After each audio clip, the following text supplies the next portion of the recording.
10 cents. Hold that number in your head for a second, because we're going to come back to it a lot in the next few minutes. 10 cents in 1932 was what a lot of American mothers had left over to feed an entire family.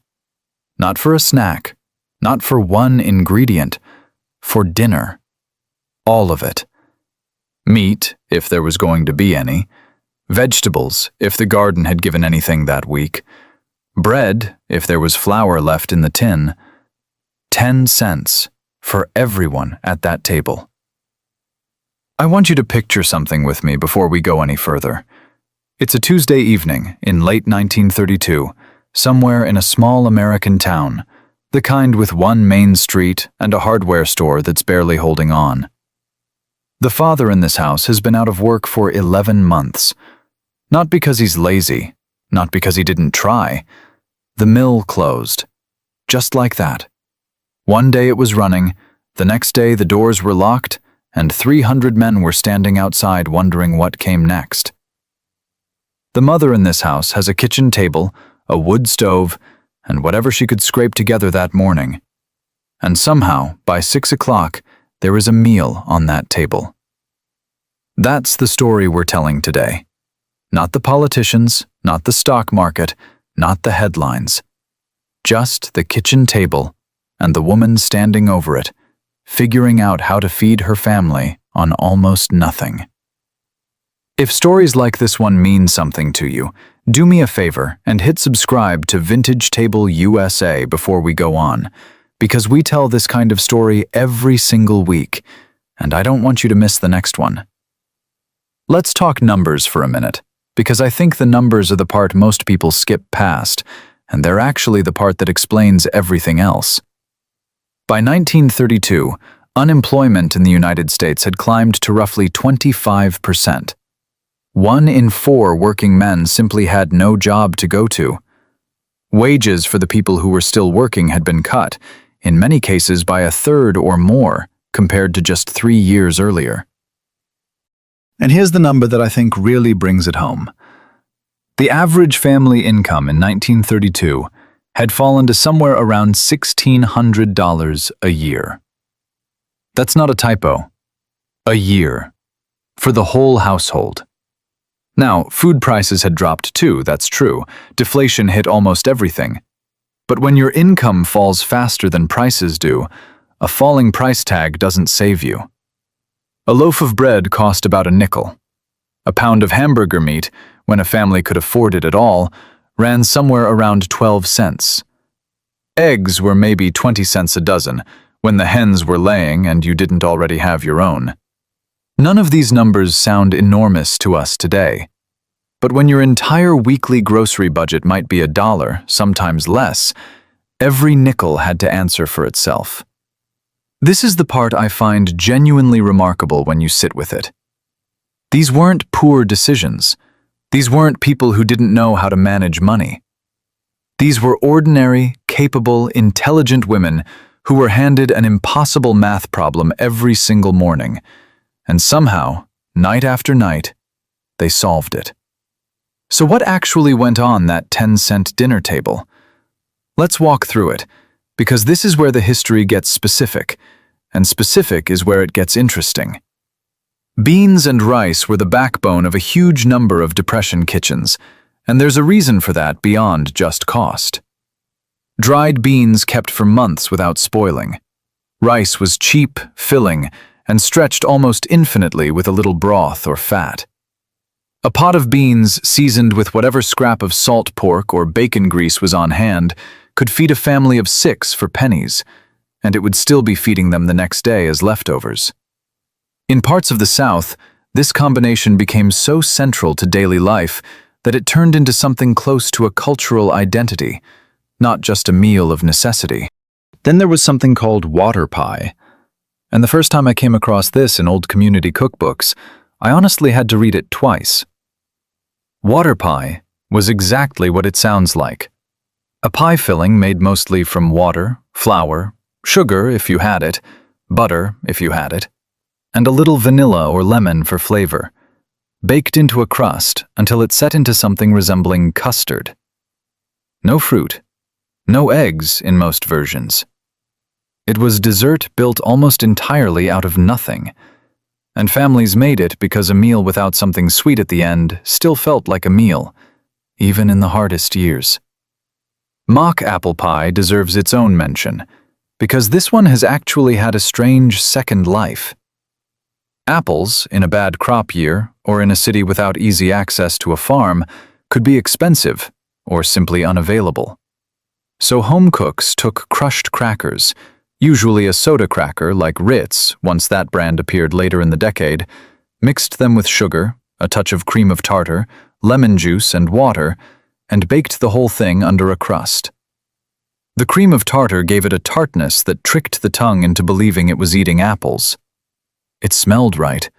It looked right. And when you're hungry and proud and trying to give your children something that feels normal, looking and smelling right matters more than you'd think.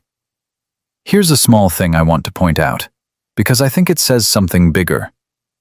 These recipes weren't kept secret out of shame. They were shared, neighbor to neighbor, written down in church cookbooks, passed at quilting circles and on party telephone lines. There was no embarrassment in stretching a meal. The embarrassment, if there was any, was reserved for waste. Throwing food away in 1932 wasn't just impractical. In a lot of households, it was treated as something close to a small moral failure. I want to slow down for a second and talk about something that doesn't show up in most of the recipe collections, but shows up constantly in oral histories and letters from the period. And that's the invisible labor behind every one of these meals. A 10-cent dinner did not happen because of a recipe. It happened because of a woman who had spent the entire day making that 10 cents go further than it had any right to go. She was likely tending a small kitchen garden out back, even in a town, even on a tiny lot, growing whatever the soil and season allowed. She was probably keeping a few hens if the family could manage it, which meant eggs without spending money, and meant a chicken for the pot when a hen stopped laying. She was canning in the summer and fall, so that there would be something other than bread in February. She was reusing bacon grease, saving bones for broth, turning yesterday's bread into today's pudding.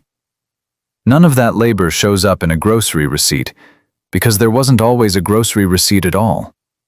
A huge amount of what fed American families in 1932 never passed through a cash register. It came from the garden, the coop, the root cellar, and the woman who managed all three of those things on top of raising children, mending clothes, and stretching whatever income the household had left. I think this gets lost a little when we talk about Depression-era food today.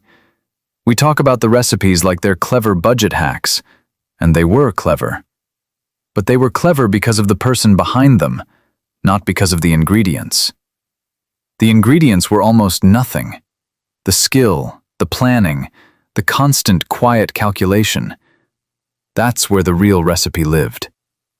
We're partway through this video now, and if you're the kind of person who actually likes hearing this kind of history told plainly, without it being dressed up or exaggerated, I'd really appreciate a like on this one. It helps this channel reach more people who care about the same things you do. Let's talk about what a full week might have actually looked like in a household trying to live on close to nothing, because a single dinner only tells part of the story. Breakfast, in a lot of these homes, was simple to the point of being repetitive. Cornmeal mush, sometimes called hasty pudding, cooked in water or a little milk if there was any to spare, maybe with a spoon of molasses if the budget allowed for it that week. Coffee was often stretched by mixing in roasted chicory root, which cut the real coffee in half and made the tin last twice as long. Lunch, for the children at school, was frequently just bread, sometimes with a thin spread of lard or drippings instead of butter, because butter cost more, and drippings were already sitting in the pan from the night before. For the man of the house, if he had work at all, lunch might be whatever cold leftovers could be wrapped in paper and carried. And then dinner, the meal we keep coming back to, built around whatever the cheapest available protein was that week. Beans, most often. Sometimes a small portion of fatty meat like salt pork, stretched across a stew with potatoes and whatever vegetables were in season or in jars from the summer canning. Sundays, when the budget allowed even slightly more breathing room, might bring a small roasted chicken, the same hen that had stopped laying eggs, and that chicken would be worked for every meal it could give. The meat for Sunday dinner, the bones for Monday's soup. Nothing left behind. What strikes me most, looking at this pattern across dozens of family accounts from the period, is how little variety there was, and how that variety didn't seem to be the point. Nobody in 1932 was trying to create an exciting menu. They were trying to create a full stomach, and a sense that, despite everything happening outside that kitchen door, the household was still standing. There's something almost dignified in that kind of plainness. It wasn't deprivation pretending to be a meal.